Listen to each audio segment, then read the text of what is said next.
Snow was falling softly on the narrow streets of Yanaka when Sarah Wilson finally found the small sign for Sakura House. The traditional machiya stood quietly among the modern buildings, its wooden facade and Norin curtains offering a glimpse of old Tokyo. Through the windows, warm light spilled onto the snow-dusted street, and Sarah could see a small Christmas tree twinkling in the entrance. Ryoko Yamada was waiting at the door, her silver hair neatly tied back and her smile as warm as the light from within. "Welcome to Sakura House," she said in careful English. "You must be cold. Please come in." The interior was a perfect blend of traditional Japanese aesthetics and subtle Christmas decorations. Paper snowflakes hung alongside traditional bamboo ornaments, and the smell of green tea mingled with what seemed to be freshly baked cookies. "My husband made Christmas cookies," Ryoko explained, noting Sarah's interest. "He learned from YouTube. First time, not so good, but he tries very hard."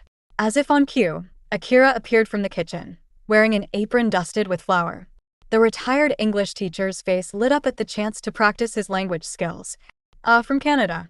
I teach about Canada to my students. Very cold, like today." Sarah was shown to her room, a traditional Japanese space with tatami floors and sliding paper doors, but with a small Christmas wreath hanging on the wall, clearly a thoughtful touch for the holiday season. She wasn't the only guest arriving that day. From her room, she could hear other voices, the excited chatter of what sounded like a Spanish couple, somebody speaking Mandarin and German-accented English. At dinner time, Ryoko gathered all the guests in the communal dining room. The large shibudai table was surrounded by zabuton cushions, and a modern heater disguised as a traditional hibachi kept the room warm. "Please introduce yourselves," Ryoko encouraged. "We are all family for Christmas."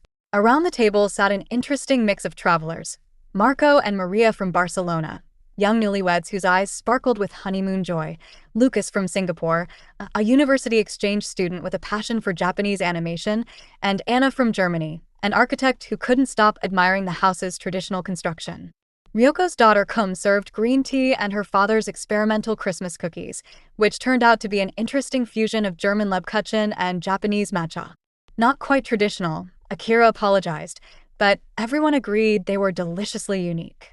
As the evening progressed, the group naturally fell into sharing their Christmas traditions. Maria spoke of Spain's elaborate nativity scenes and the tradition of eating 12 grapes at midnight on New Year's Eve.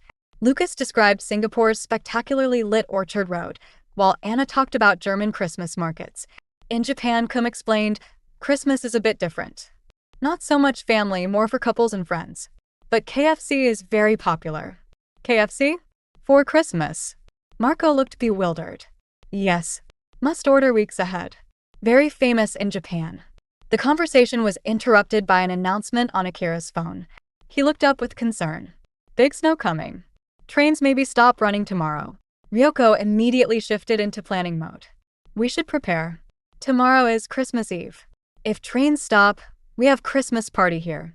The next morning, Tokyo awoke to the heaviest snow it had seen in years.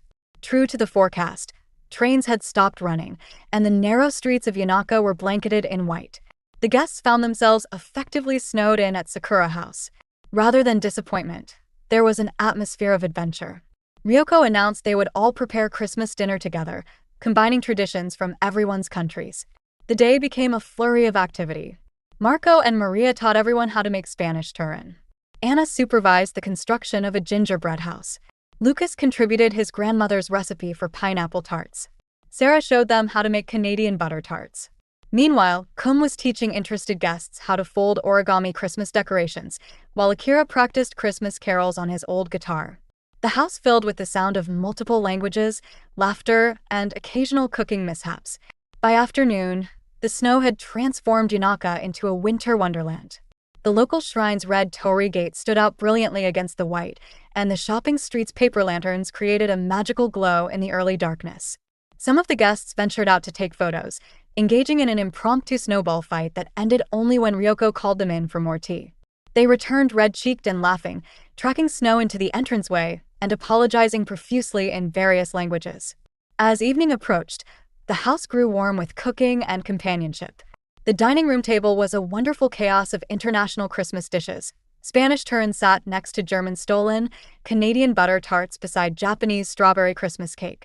Ryoko had even managed to get some KFC delivered, much to everyone's amusement. Kum had strung more fairy lights around the room, and Akira's guitar playing had improved enough to lead everyone in a multilingual rendition of Silent Night. Each person sang in their own language, creating a beautiful harmony of cultures. In my country, Maria said softly during dinner, we have a saying, a shared table is a shared life. Everyone nodded in understanding. Despite their different backgrounds, languages, and traditions, they had created something special together. After dinner, as the snow continued to fall outside, they gathered around the kotatsu in the living room, sharing stories and teaching each other words in their various languages. Ryoko served amazake, a sweet, non-alcoholic sake drink traditionally enjoyed during New Year's, but which seemed perfect for this Christmas celebration. Sarah, who had been quietly taking photos throughout the day, showed everyone her camera roll. There was Akira in his flower-dusted apron, Marco and Maria teaching Spanish Christmas songs, Lucas carefully decorating cookies, Anna examining the house's traditional architecture, Kum creating beautiful origami decorations, and Ryoko orchestrating everything with gentle grace. May I send you all copies? She asked. For memories? Better, Kum suggested, pulling out her sketchbook. I draw everyone. Christmas present. As Kum sketched, capturing each person's likeness with quick, sure strokes, the room fell into a comfortable silence. Outside, temple bells rang in the distance, their sound muffled by the snow. The next morning, the trains were running again, and gradually, the guests would need to continue their travels. But something had changed. Addresses were exchanged, photos were shared, and promises were made to keep in touch. As Sarah prepared to leave, she found a small package in her shoes at the entrance. Inside was Kum's completed sketch, a beautiful rendering of their unusual Christmas family, surrounded by all the elements that had made the day special. The food, the decorations, the snow, and most importantly, the warmth they had shared. On the back, everyone had written messages in their native languages. Though Sarah couldn't read them all, she understood their meaning perfectly. Ryoko stood at the door, waving goodbye to each guest as they left. Christmas is not traditional Japanese holiday, she said. But sharing happiness, making people feel at home, this is very Japanese. Very human. The snow had stopped, and the sun was breaking through the clouds, making the snow-covered streets of Yanaka glitter. As Sarah walked toward the station, she looked back at Sakura House one last time. The little Christmas tree still twinkled in the window, and through the paper doors, she could see shadows moving about, the Yamada family already preparing to welcome new guests, ready to create more memories in their special corner of Tokyo. She heard the soft crunch of footsteps behind her and turned to see Ryoko hurrying through the snow, carrying something. Wait please, she called out. In her hands was a small furoshiki-wrapped package. Some Christmas cookies for your journey. Next time you come to Tokyo, you are always welcome here. Sarah hugged the elderly woman, surprising them both with a spontaneous gesture. As they pulled apart, their words overlapped in different languages but carried the same meaning. Merry Christmas.